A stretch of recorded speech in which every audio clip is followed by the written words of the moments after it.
নমস্কার বন্ধুরা, আজকে চলে এসেছি পটল চিংড়ি রেসিপি নিয়ে। প্রথমে মশলাটা দেখে নাও। ধনে, জিরে, লঙ্কার গুঁড়ো আর নুন। মিক্সিতে হলুদ দেবো না, হলুদটা আলাদা রাখবো। আর সঙ্গে 2-3 চামচ চিনি, 2-3 চামচ বলতে ছোট ছোট চামচের। মিষ্টিটা কিন্তু তোমাদের একদমই অপশনাল। আর দেবো কতগুলো কাঁচা লঙ্কা, 8-10টা, ঝালটা যে যেমন খাও। টমেটো আর দুটো, একটা আদার কুচি, মানে 1 থেকে 1.5 ইঞ্চি আদার কুচি বাটা আমার ফ্রিজে থাকে রেডি করা।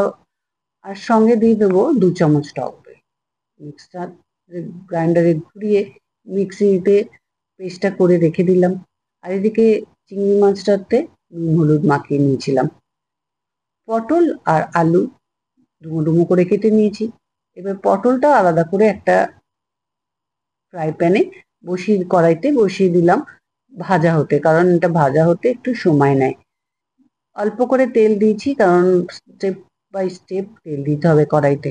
দেখো অনেকক্ষণ ধরে ভাজা হচ্ছে, বেশ সুন্দর একটা ভাজার কালার এসেছে এবং সেটা ভাজাও হয়ে এসেছে। কড়াইতে তেল দিয়ে দিয়েছি, যে কড়াইতে ঝোলটা হবে। তেলের ওপরে একটু দিয়ে দিলাম জিরে পোড়া। তেজপাতা পোড়াটা দিতে না আমি ভুলে গেছিলাম, তেজপাতাও পোড়া দেওয়া যেতে পারে। সঙ্গে নুন হলুদ দিয়ে আলুটাকে বেশ ভালো করে ভাজা ভাজা করে নেব। পটলটাও ভালো করে ভাজা করে নিয়েছি, তুলেও নিলাম পটলটা। এবার ওই কড়াইতেই চিংড়ি মাছগুলোকে দিয়ে দিলাম ভাজা হওয়ার জন্য। আর এদিকে দেখো আমার আলুটা মোটামুটি ভাজা হয়েই এসেছে, চিংড়ি মাছগুলোও কিন্তু ভাজা হয়ে এসেছে। এইবারে এই আলু ভাজার ওপরে আমি যে প্রথমে দেখিয়ে নিয়েছিলাম যে মশলাটা তৈরি করছি, সেই মশলার মিক্সচারটা ঢেলে দিলাম। মিক্সার গ্রাইন্ডারটাকেও বেশ একটু জল দিয়ে ধুয়ে বাকি জলটা ওর মধ্যে দিয়ে দেবো। মোটেও মিক্সার গ্রাইন্ডারটা যে ভেতরে মশলাটা নষ্ট করব না ভেবো না। আমি যেহেতু ভিডিওটা করি এক হাতে ভিডিও আর এক হাতে কাজ, সেই কারণে সবগুলো ভালো করে দেখিয়ে উঠতে পারি না, জানো তো তোমাদেরকে। আর রান্নার ওখানটা আমার ঘরে অনেকগুলো রান্না হয়, অনেক লোকজন তো, তো সেই কারণে এতটাই বিজি থাকে যে ওখানে আমি একটা ট্রাইপড বসিয়ে ভিডিও করব, সেটাও হয়ে ওঠে না। দেখো আরেকদিকে জল গরম বসিয়ে দিয়েছি। আর এখানে যখন মশলাটা মোটামুটি ভালো করে কষে তেল বেরিয়ে এসেছিল, তখন আমি চিংড়ি আর দিয়ে দিলাম। আজকে না আমার চিংড়ি মাছটা কম ছিল, ওই জন্য চিংড়ি মাছগুলো আর গোটা দিতে পারলাম না। দুটো করে ভাগ করে দিয়েছি, তাহলে রান্নার সময়, এই পরিবেশনের সময় সুবিধে হয়, সবার পাতেই চিংড়িগুলো পড়বে টুকরোগুলো।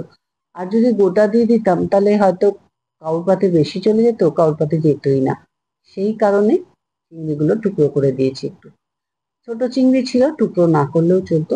বড় চিংড়ি টুকরো করে দিতেই লাগে, কারণ অনেক বড় বড় চিংড়ি যেগুলো হয় সেগুলো দিয়ে অবশ্য এই ঝোলগুলো ভালোই লাগে না, ওর সেন্টটাই আলাদা ছোট চিংড়ির। আচ্ছা, আমার ভিডিওটা যদি ভালো লেগে থাকে একটু পাশে থেকো। শেষে একটু গরম মশলা আর ঘি দিয়ে আমার রান্নাটা কমপ্লিট, দেখতেই পাচ্ছ। একটু ইউটিউব থেকে দেখলে সাবস্ক্রাইব, ফেসবুক থেকে দেখলে ফলো করেই দিও। আজ তাহলে আসি, আবার তোমাদের সাথে অন্য কোনো রান্না নিয়ে বা অন্য কোনো ভিডিও নিয়ে দেখা হবে। Tata, bye bye. সবাই ভালো থেকো, সুস্থ থেকো, সাবধানে থেকো। আর আমার পাশে থাকার জন্য একটু অনুরোধ করছি। পাশে থাকা বলতে লাইক, সাবস্ক্রাইব, ফলো, শেয়ার।